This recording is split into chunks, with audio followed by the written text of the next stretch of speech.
এখন আছি ডোমজুড়ে আর হালকা মেঘলা করে এসেছে। এখন ফিরছি বাড়িতে।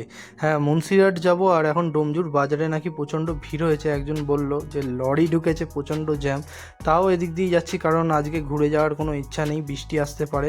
আর সত্যি সত্যি বলতে দেখো আগে কত জ্যাম হয়ে আছে। আর আজকে বাজার সেরকমভাবে বসেনি ডোমজুড়ে, অনেক ফাঁকাই আছে বাজারটা।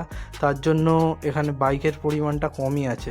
আর এখান থেকে এখন সোজা গেলে আমাকে জ্যামে পড়তে হবে, তাই এদিকে বাঁ দিকে নিয়ে নেবো। এই বাঁ দিক দিয়ে সোজা গিয়ে মেন রাস্তায় উঠবো। আর এই রাস্তাটা শর্টকাট নিলে কী হবে, রাস্তার অবস্থাটা খুবই খারাপ। আর যেহেতু বৃষ্টি হয়েছে কাল পরশু, তো দুদিনে বৃষ্টি হওয়ার কারণে রাস্তায় দেখো প্রচণ্ড জল জমে আছে। তার জন্য এদিক দিয়ে যেতে আমার ইচ্ছাও করে না, কিন্তু শর্টকাট নিতে গেলে তো এরকম রাস্তা দিয়ে যেতেই হবে। আর দেখো আকাশে মেঘটা পুরো কালো হয়ে এসেছে, মানে বৃষ্টি এক্ষুনি নামলো বলে। আজকেও বৃষ্টি হবে, যা গরমটা একটা ভাব রেখেছে, বৃষ্টি হবে শিওর। আর এখন এখান থেকে আমি মেন রাস্তায় উঠবো, আর এখান থেকে বাঁ দিক নিয়ে এখন মুন্সিরহাটের দিকে যাব।